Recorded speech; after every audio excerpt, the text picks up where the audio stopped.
காதல்.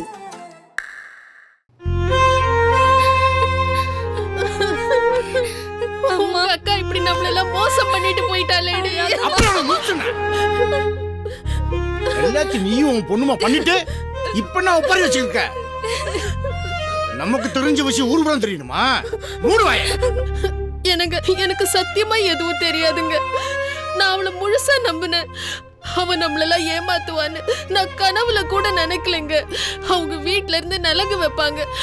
இப்ப என்னங்க பண்றது? மாப்பிள்ள வீட்டுக்கு என்ன பதிலுங்க சொல்றது? யோசிக்கிறதுக்கு கொஞ்சமாச்சும் நேரம் வேணும். என் மானம் மரியாதை எல்லாம் போய் கேவலப்பட்டு போய் தான் நிக்கணும். கல்யாணி கொஞ்ச நேரம் வாயை மூடிக்கிட்டு உனக்கு அவ்வளவுதான் சொல்லிட்டேன். என்ன மாமா சொல்றீங்க? இந்த மாதிரி நேரத்துல தான் நீங்க கொஞ்சம் நிதானமா யோசிக்கணும். அதுவும் இந்த நேரத்துல நீங்களே கோவப்பட்டா என்ன அர்த்தமாமா? தயவு செஞ்சு கொஞ்சம் பொறுமையா இருங்க. அட நீங்க வர மாப்பிள்ள, நானும் மனுஷன் மாப்பிள்ள. நான் கேட்கிற எல்லாமே கெட்ட செய்தியா இருந்தா நானும் எவ்வளவுதான் தாங்குறது. இல்ல மாமா, யோசிச்சுட்டே இருக்கணும் மாமா. நம்ம 2 பேர் மட்டும் போய் காயத்ரி எங்க இருக்கான்னு நமக்கு தெரிஞ்சவங்க வீட்டுலாம் போய் தேடி பார்ப்போம். அவ அப்படி எங்க போயிட போறா? வாங்க மாமா, போய் தேடி பார்ப்போம். இல்ல மாப்பிள்ள, அதுக்கு வேற ஏற்பாடு பண்ணியிருக்கேன். இப்ப அதை விட முக்கியமான விஷயம் ஒன்று இருக்கு. அதை பத்தி தான் யோசிக்கணும். அப்படி அது என்ன மாமா? முதல்ல இந்த விஷயம் காயத்ரி நம்ம கையில கிடைக்கிற வரைக்கும் மாப்பிள்ளை வீட்டுக்கு தெரியாம இதை பார்த்துக்கணும். அடுத்து நலுங்குக்கு வர நம்ம சொந்தக்காரங்களை பூரா சமாளிக்கணும். ஒருவேளை கல்யாணத்துக்கு முன்னாடியே காயத்ரியை கண்டுபிடிச்சிட்டா பிரச்சனை இல்லை. ஒருவேளை ஜோசியர் சொன்ன மாதிரி அவ வாழ்க்கையை அவளே முடிவு பண்ணியிருந்தா என் கையாலேயே அவ வாழ்க்கையை முடிச்சு வைக்க வேண்டியதுதான். அதுக்கப்புறம் வர்றதை பார்த்துக்கலாம். நல்லா கேட்டுக்குங்க. அது வரைக்கும் எல்லாரும் கொஞ்சம் அமைதியா இருக்கு.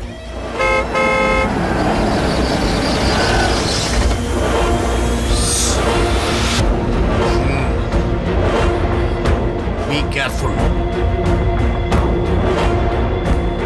அது சரி, இந்த கைப்பையே என்ன கலவரத்தை கொண்டு வருதுன்னு தெரியலையே. காரணப்படாம வராதே. கல்யாணே, கண்ணை தொடச்சு எதுவுமே நடக்காத மாதிரி பார்த்துக்க. அந்த வீட்டு கணக்கப்பல வர்றேன். ஓ அழுமுஞ்சி வச்சு சொதப்பிடாத. வாங்க வாங்க வாங்க வாங்க. நல்லா இருக்கீங்களா? நல்லா இருக்கேன், நல்லா இருக்கேன். வாங்க உள்ள போய் பேசுவோம். வாங்க. கல்யாண வேலையெல்லாம் தலைக்கு மேல இருக்கும்போது நீங்க என்ன இந்த பக்கம் சாவகாசமா? வணக்கம்மா. வணக்கங்க. கமலாமா, கவிதாவுக்கு உடம்பு எப்படி இருக்கு விசாரிச்சுட்டு அப்படியே உங்ககிட்ட ஒரு முக்கியமான விஷயத்த சொல்ல சொன்னாங்க.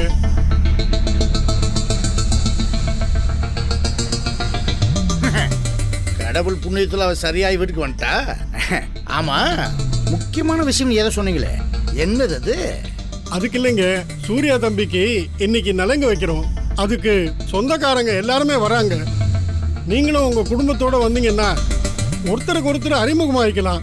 அதுக்காக தான் அம்மா உங்களை கூட்டிட்டு வர சொன்னாங்க. சாவகாசமா பண்ணணும்னு தான் எங்களுக்கு ஆசை. ஆனா என்ன பண்றது? ஆனா இந்த கல்யாணம் தான் கொற்றா மேலத்தை கற்றா தலையிலும் சட்டு புட்டுன்னு ஏற்பாடாகி போச்சு. அதுக்கப்புறம் நாள் இல்லைங்கிறதுனால நாங்களும் எங்க பொண்ணுக்கு எங்க வீட்டுல இன்னைக்கு தான் நலுங்கு வச்சிருக்கோம். நீங்க எப்படியாவது நாங்க வரப்பாக்குறோம்னு எங்க நிலைமையை கமலாமாட்ட எடுத்து சொல்லுங்க. பிரச்சனை சமாளிக்க உங்களுக்கு சொல்லியா தரணும். நீங்க எவ்வளவு பெரிய ஆளு, எத்தனை பிரச்சனைகளை ஃபேஸ் பண்ணிருக்கீங்க. உங்க அனுபவத்துக்கு முன்னாடி இதெல்லாம் ஒரு விஷயமே இல்லைங்கிறேன். நீங்களே இந்த விஷயத்தை கொஞ்சம் பக்குவமா எடுத்து சொல்லுங்க. கணக்குல புரியுதுங்க. கமலாமாட்ட உங்க நிலைமை எடுத்து சொல்லி நான் புரிய வைக்கிறேன். அப்ப நான் கிளம்பட்டுங்களா? எப்ப பார்த்தாலும் நீங்க ஒரு பரபரப்பாவே இருக்கீங்க. எதுவுமே சாப்பிட கூட மாட்டேன்றீங்க. ஒரு வாய் கொஞ்சம் தண்ணி குடிச்சிட்டு போறீங்களா? சரிங்க. கையல், கணக்கு பிள்ளைக்கு கொஞ்சம் தண்ணி விடுமா? சரிப்பா. கணக்கு பிள்ளை, நம்ம வீட்டு தண்ணி ரொம்ப டேஸ்டா இருக்கும். இந்தாங்க. நல்லா குடிங்க. ஐயா, இந்த கல்யாணம் மட்டும் நல்லபடியா முடியட்டும். அப்புறம் உங்க வீட்டுல வந்து விருந்தே சாப்பிடுறேன். விருந்து வரட்டுங்களா? வரேம்மா. வரேன். வாங்க. வரேன். போங்க, விட்டுட்டு வரேன்.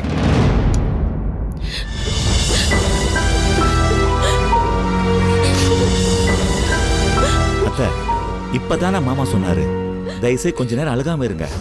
அழுது மட்டும் இப்ப என்ன நடக்க போகுது? அடுத்து என்ன பண்றதுன்னு நம்மலாம் கொஞ்ச நேரம் யோசிப்போம். எப்படி மாப்பிள்ள எப்படி சமாளிக்க முடியும்? இல்லாத பொண்ணுக்கு எங்க இருந்து சொந்தக்காரங்களை கூட்டுறது, நலங்க வைக்கிறது? எப்பா பாரு. சொல்லு ஜெகா. உத்தமா, உன் பொண்ணு இருக்க இடத்த கண்டுபிடிச்சிட்டோம்.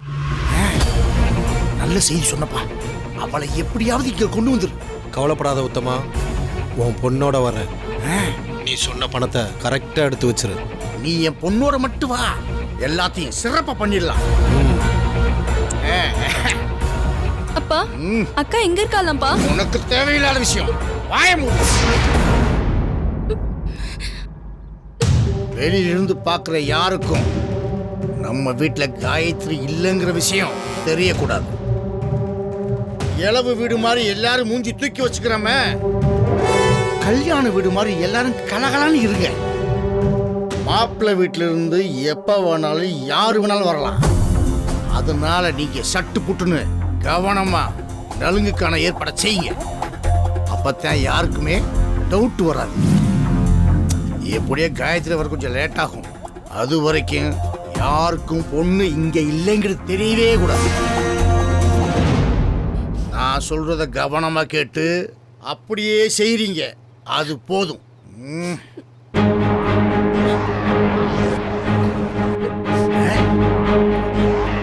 கயல அலங்காரம் பண்ணி அலுங்கு வைக்கிற மாதிரி வர்ற சொந்தக்காரங்களையும் மாப்பிள்ளை வீட்டுக்காரங்களையும் சமாளிக்க.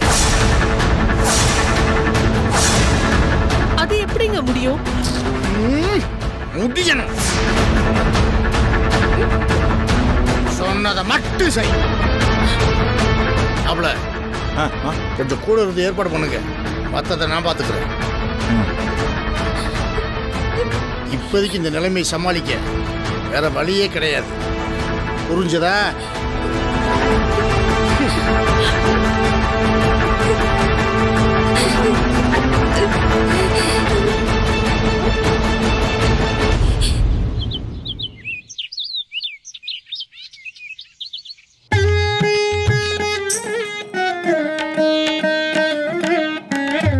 அங்க வைங்க.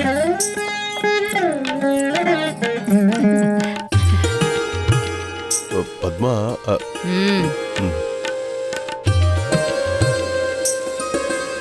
எங்க இன்னும் சூர்யாவை காணோம்? இதோ வந்துட்டான்.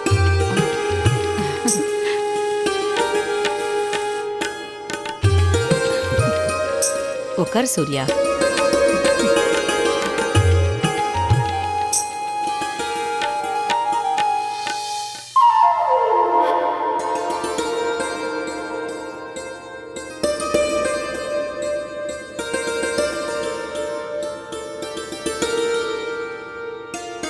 முதல்ல கட்டுக்கழுத்திங்க நலங்கு வைங்க.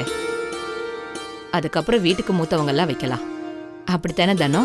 ஆமாக்கா, அப்படிதான் பண்ணணும்.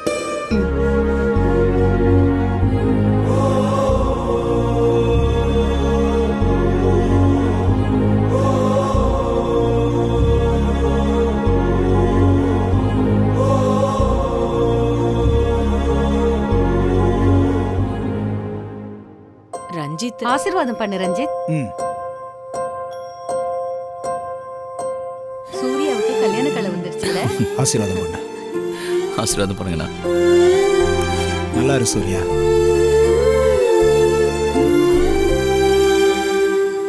என்னங்கடி, எல்லா வயசு பொண்ணுங்களும் அமைதியா இருக்கீங்க. ஒரு ஆட்டம் பாட்டம் இல்லாம என்னது இது நலங்கு? எந்திரிங்கடி, ஒரு ஆட்டம் போடலாம். ஏய் எல்லாரும் எந்திரிங்க எந்திரிங்க எந்திரிங்க, வாங்க ஒரு ஆட்டம் போடலாம். பாடி கூட கமலா ஆண்டி இருக்காங்களே. என்ன தானோ? நீங்க ஹெட் மாஸ்டர் மாதிரி உட்கார்ந்துட்டு இருந்தா நாங்க எப்படிக்கா ஜாலியா இருக்கிறது? உங்களை பார்த்த உடனே எல்லாரும் அமைதியாயிடுறாங்க.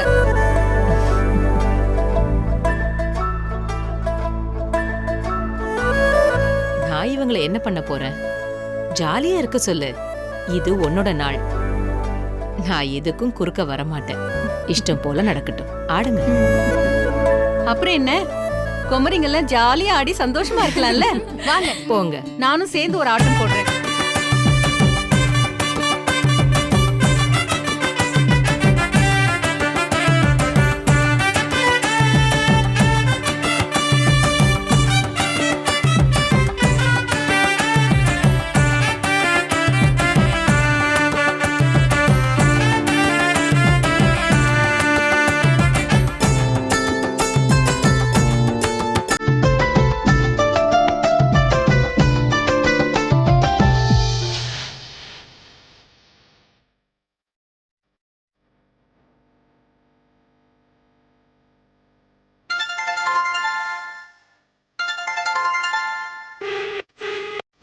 ஒரு வேலையை கொடுத்தா ஒழுங்கா பண்ண தெரியாம சொதப்பிட்டு இந்த உதவுக்கிறேன்.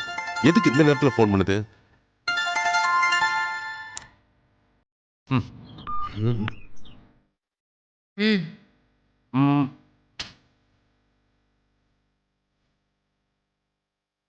திருப்பி ட்ரை பண்ணுவோம்.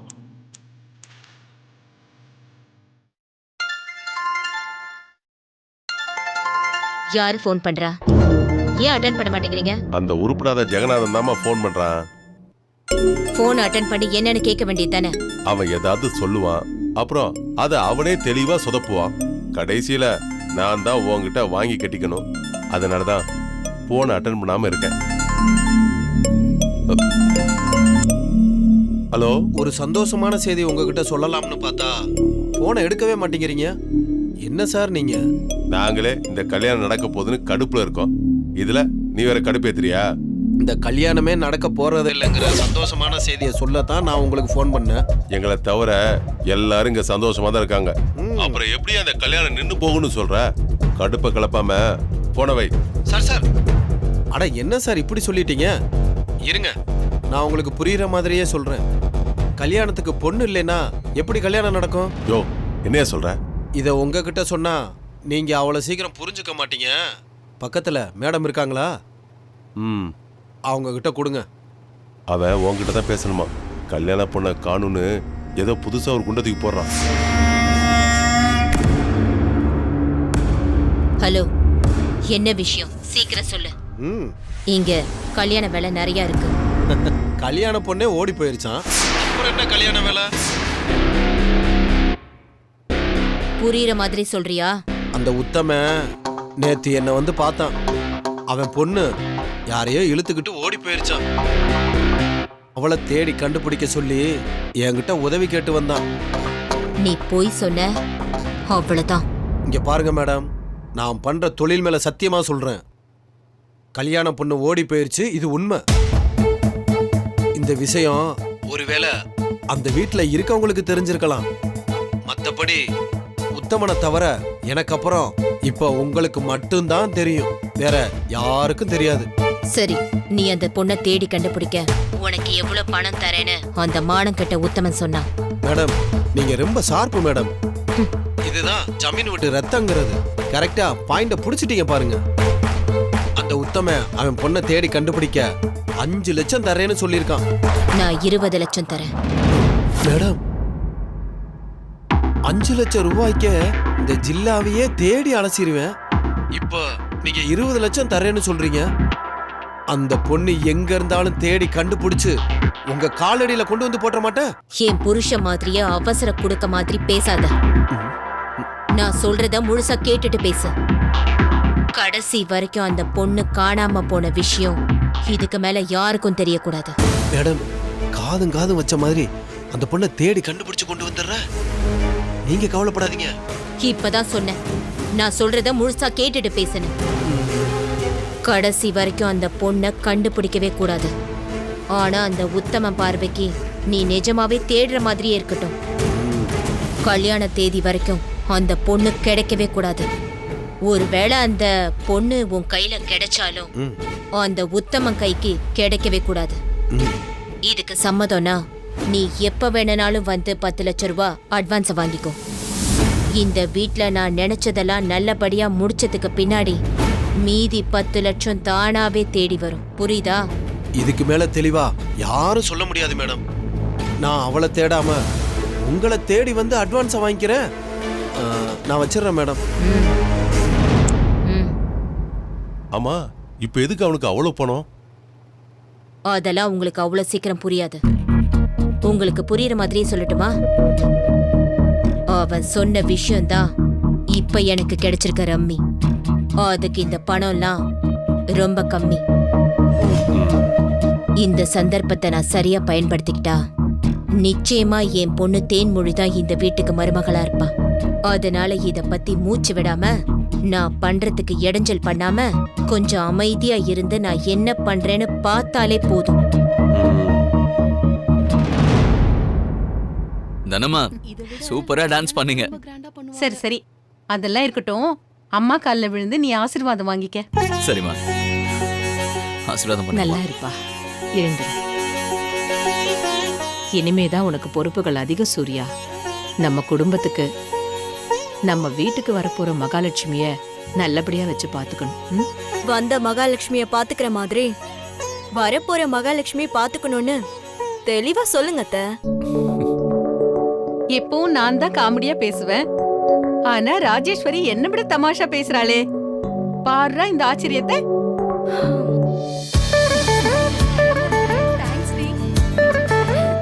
எல்லாரும் சாப்பிட்டு தான் போகணும். சரியா ஆண்டி? சரிக்கா, டைம் ஆகுது. எல்லாரும் சாப்பிட போங்க.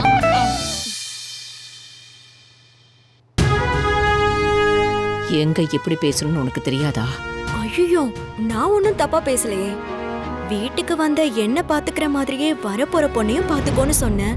இது தப்பா? இந்த குடும்பத்துக்கு மூத்த மருமகளா யார்கிட்ட எப்படி நடந்துக்கணும், எங்க எப்படி இருக்கணும், என்ன பேசணும்னு ஒரு வரமுறை இருக்கு. அத முதல்ல புரிஞ்சு நடந்துக்க. அப்புறம் இந்த குத்தலெல்லாம் இருக்கட்டும். உத்தமன் வீட்டுல நலங்கிருக்கு, நம்மள கூப்பிட்டுருக்காங்க. இங்க எல்லாருக்கும் வேலை இருக்கு.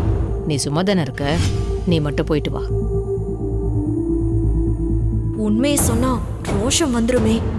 மூத்த மருமகளா மூத்த மருமக, மொத்த டைம் எல்லாம் அடிமை மாதிரி நடத்த வேண்டியது. ஜமீன்ல ஏதாவது விசேஷம் வந்துட்டா முன்னாடி கூப்பிட்டு நிக்க வைக்க வேண்டியது.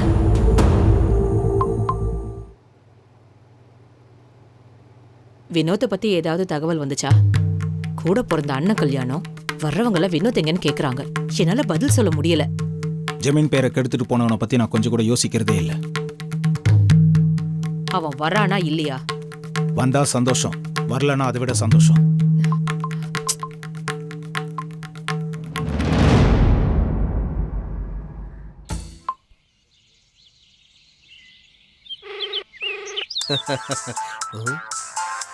அட உத்தம,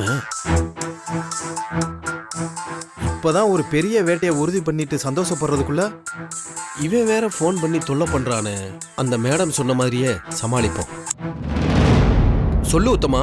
என்ன ஜகா, என் பொண்ணு கிடைச்சாலா இல்லையா? அந்த வேலையாத்தான் நாயா பேயா தெரு தெருவா அலைஞ்சுக்கிட்டு இருக்கேன். எல்லா பக்கத்துக்கும் ஆள் அனுப்பிச்சு வச்சிருக்கேன். எப்படியும் கண்டுபிடிச்சிடலாம் உத்தமா. எப்படியாவது சீக்கிரமா கண்டுபிடிச்சு கூட்டிட்டு வா ஜகா. இங்க கல்யாண வேலை வர ஜரூரா நடந்துக்கு இருக்கு. அந்த பையன் அங்கேயே கைய கால முடிச்சு போட்டு என் பொண்ணை மட்டும் உடனே கூட்டிட்டு வா. சரி சரி, கவலைப்படாத. எப்படியும் தேடி கண்டுபிடிச்சு நான் கொண்டு வந்துடுறேன்.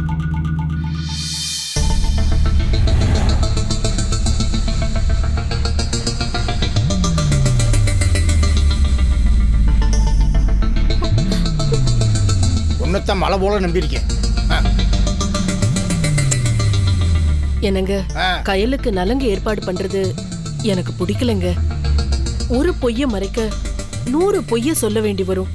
அது நமக்கு தான் பிரச்சனையை ஏற்படுத்தும். சாதாரண மனுஷங்க தான் பொய் சொல்லுவாங்க. ஆனா நான் பரம்பரை ஜமீன். நான் சொல்ற பொய் இல்ல, ஒரு சின்ன அட்ஜஸ்ட்மெண்ட், அவ்வளவுதான். That's all. கல்யாணி, இன்னும் கொஞ்ச நேரத்துல காயத்ரியை கண்டுபிடிச்சிட்டு கூட்டிட்டு வந்துருவாங்க. அதுக்கப்புறம் பொண்ணை மாத்திக்கலாம். இங்க பாரு, நீ போய் நான் சொன்ன மாதிரி பண்ணு. எல்லாத்தையும் நான் பாத்துக்கிறேன். என்னங்க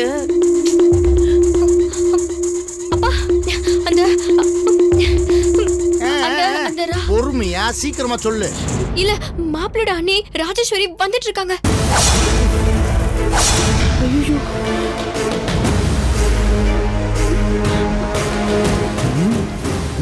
நீ நல்லா பாத்தியா?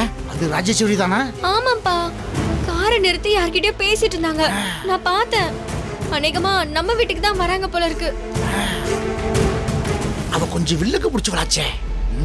இந்த பார் கல்யாணி, யாருக்கு எந்த சந்தேகமும் வரக்கூடாது. ஓ மூஞ்சிய ஈய சிரிச்ச மாதிரி வச்சுக்கிட்டு நான் சொன்ன மாதிரி பண்ணிக்கிட்டு இரு.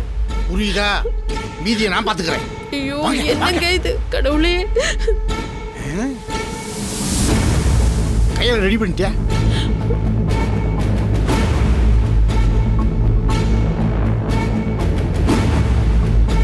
என்ன கல்யாணி கையில ரெடி பண்ணாம இருக்க? முதல்ல கையில கல்யாணம் பொண்ணு மாதிரி ரெடி பண்ணி நலுங்கு வைக்கிறதுக்கு ஏற்பாடு பண்ணு. அப்புறம் அந்த ராஜேஸ்வரி வரும்போது அவளுக்கு எந்த சந்தேகமும் வரக்கூடாது. புரிஞ்சதா?